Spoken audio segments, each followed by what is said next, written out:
हरे कृष्णा। जय श्री हरि। ओम नमः शिवाय। आप सभी को वरुथिनी एकादशी की हार्दिक शुभकामनाएं।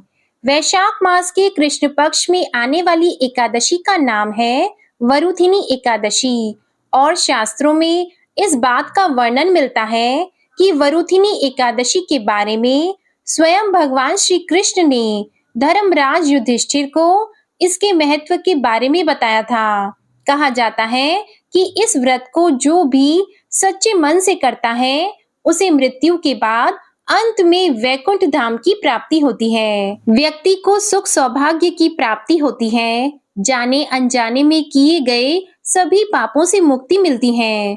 मन को भी शांति और सुकून मिलता है। इस दिन भगवान विष्णु जी को तुलसी मिश्रित जल अर्पित करने से घर में लक्ष्मी जी का आगमन होता है और भगवान विष्णु जी की कृपा भी प्राप्त होती है। आज की इस वीडियो में आप जानेंगे वरुथिनी एकादशी की पूजा विधि और साथ ही आप सुनेंगे वरुथिनी एकादशी की कथा।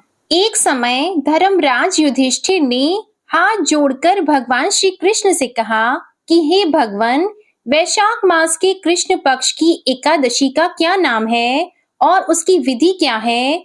उसको करने से किस फल की प्राप्ति होती है? हे प्रभु, ये सब आप मुझे विस्तार पूर्वक कहिए।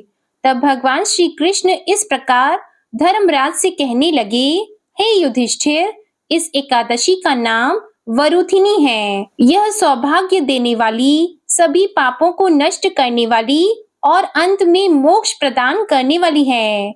इस व्रत को अगर कोई अभागिनी स्त्री करे तो उसे सौभाग्य मिलता है और इस व्रत के प्रभाव से राजा मानधाता को भी स्वर्ग की प्राप्ति हुई थी। वरुथिनी एकादशी का फल 10,000 वर्ष तक तपस्या करने के बराबर प्राप्त होता है। कुरुक्षेत्र में सूर्य ग्रहण के समय 1,00,000 भार स्वर्ण दान करने से जो फल प्राप्त होता है वही फल वरुथिनी एकादशी का व्रत करने से मिलता है।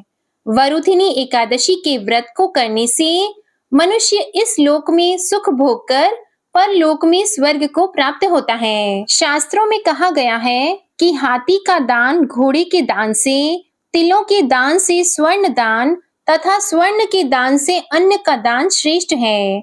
अन्न दान के बराबर कोई दान नहीं है। अन्न दान से देवता, पितर और मनुष्य तीनों तृप्त हो जाते हैं। शास्त्रों में इसको कन्यादान के बराबर माना गया है। वरुथिनी एकादशी के व्रत से अन्नदान तथा कन्यादान दोनों के योग के बराबर फल मिलता है। जो मनुष्य लोभ के वश होकर कन्या का धन लेते हैं वे प्रलय काल तक नरक में वास करते हैं या उनको अगले जन्म में बिलाव का जन्म भोगना पड़ता है। जो मनुष्य प्रेम एवं धन सहित कन्या का दान करते हैं उनके पुण्य को चित्रगुप्त भी लिखने में असमर्थ हैं।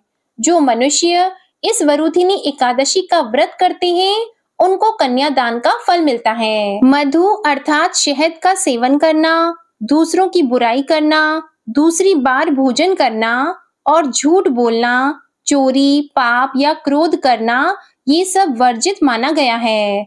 व्रत रखने वाले भक्तों को इस दिन जुआ भी नहीं खेलना चाहिए। उस दिन पान खाना, दातून करना, दूसरे की निंदा करना तथा चुगली करना एवं पापी मनुष्यों के साथ बातचीत करना, ये सब त्याग देना चाहिए। उस दिन क्रोध तथा मिथ्या भाषण भी नहीं करना चाहिए। हे राजन, जो मनुष्य विधिवत इस एकादशी का व्रत करते हैं उनको स्वर्ग लोक की प्राप्ति होती है। इसलिए प्रत्येक मनुष्य को यह व्रत अवश्य करना चाहिए तथा पापों से डरना चाहिए। इस व्रत के महात्म्य को पढ़ने और सुनने मात्र से 1,000 गोदान का फल मिलता है। इसका फल गंगा स्नान के फल से भी अधिक होता है। अब हे युधिष्ठिर, मैं तुम्हें वरुथिनी एकादशी की कथा सुनाता हूँ तो तुम ध्यान पूर्वक सुनो। प्राचीन काल में मानधाता नाम का एक राजा था जो नर्मदा नदी के तट पर राज्य करता था। वह एक तपस्वी तथा दानशील राजा था। राजा की रुचि हमेशा धार्मिक कर्मों में लगी रहती थी। साथ ही वह भी हमेशा पूजा पाठ में लीन रहता था। प्रभु की भक्ति किया करता था। एक दिन वह राजा जंगल में तपस्या करने के लिए चला गया।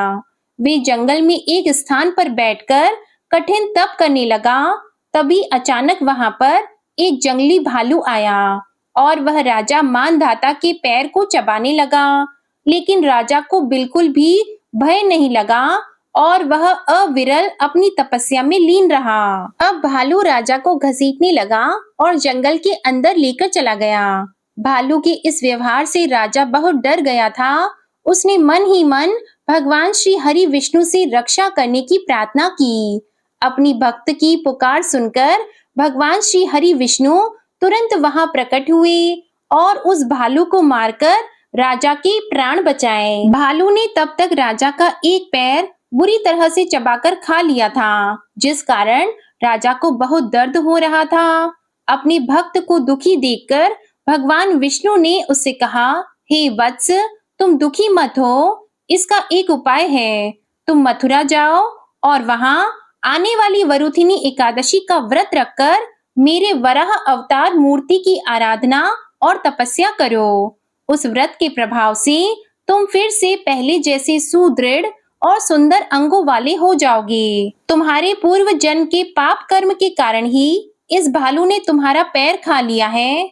भगवान श्री हरि की ऐसी बातें सुनकर राजा ने हाथ जोड़कर भगवान को प्रणाम किया और फिर मथुरा जाकर श्रद्धा पूर्वक वरुथिनी एकादशी का व्रत सच्ची श्रद्धा और निष्ठा के साथ किया।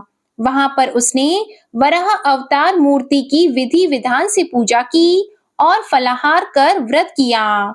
वरुथिनी एकादशी व्रत के प्रभाव से राजा फिर से सुंदर और संपूर्ण अंगों वाला हो गया। मृत्यु के बाद उसे स्वर्ग की प्राप्ति हुई।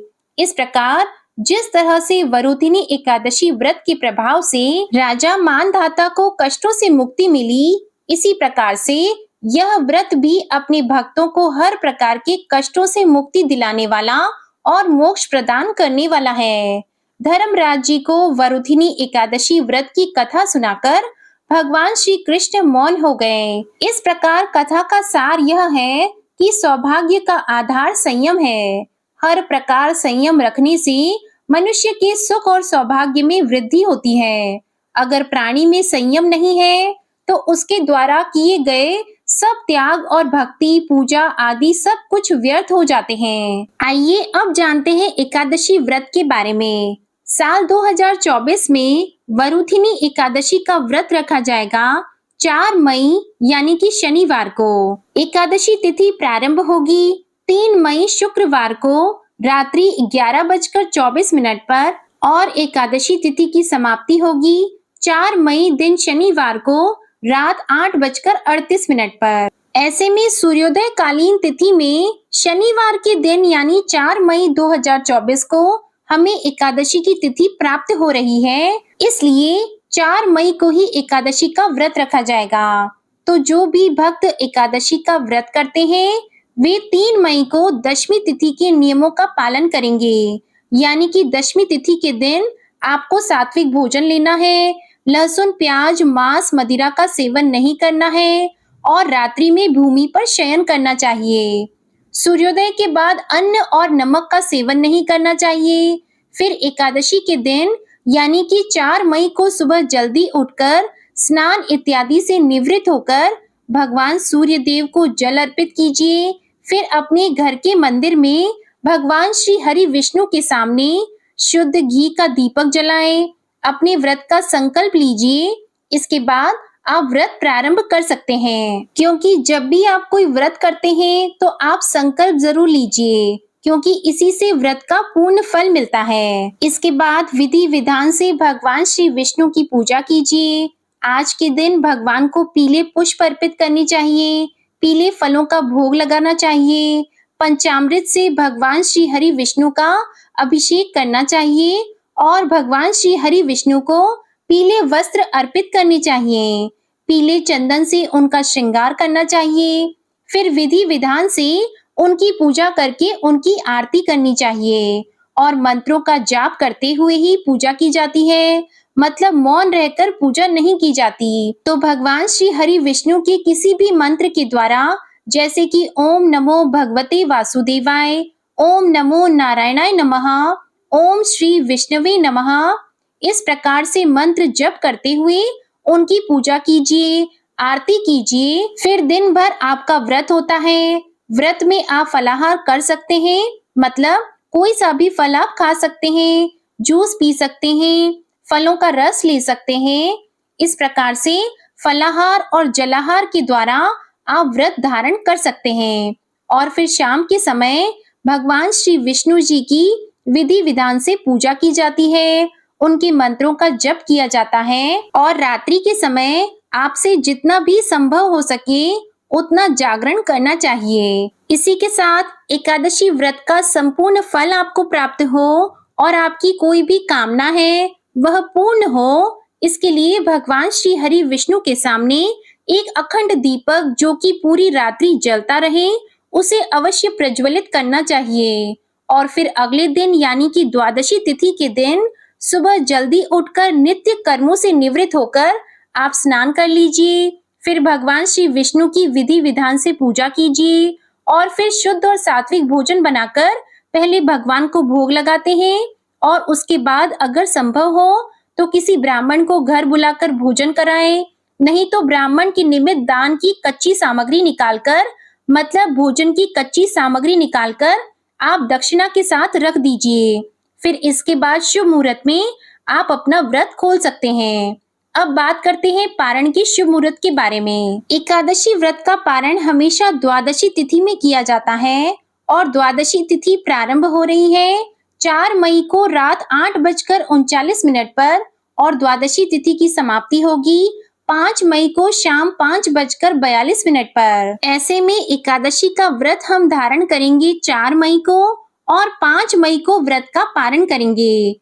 5 मई को सूर्योदय का समय रहेगा सुबह 5:55 पर और सूर्योदय के बाद ही व्रत का पारण किया जाता है। तो पारण का शुभ मुहूर्त है 5 मई को सुबह 5:55 से सुबह 8:17 तक। तो ये थी आने वाली वरुथिनी एकादशी की व्रत तिथि की संपूर्ण जानकारी। आपको ये वीडियो अगर अच्छी लगे तो वीडियो को लाइक, शेयर, कमेंट जरूर कीजिएगा। और अगर आपने हमारे चैनल को अभी तक सब्सक्राइब नहीं किया है तो चैनल को सब्सक्राइब करके बेल आइकन जरूर प्रेस करिएगा, तो आपको हर वीडियो का नोटिफिकेशन समय पर मिलेगा। जय श्री राधे राधे कृष्णा।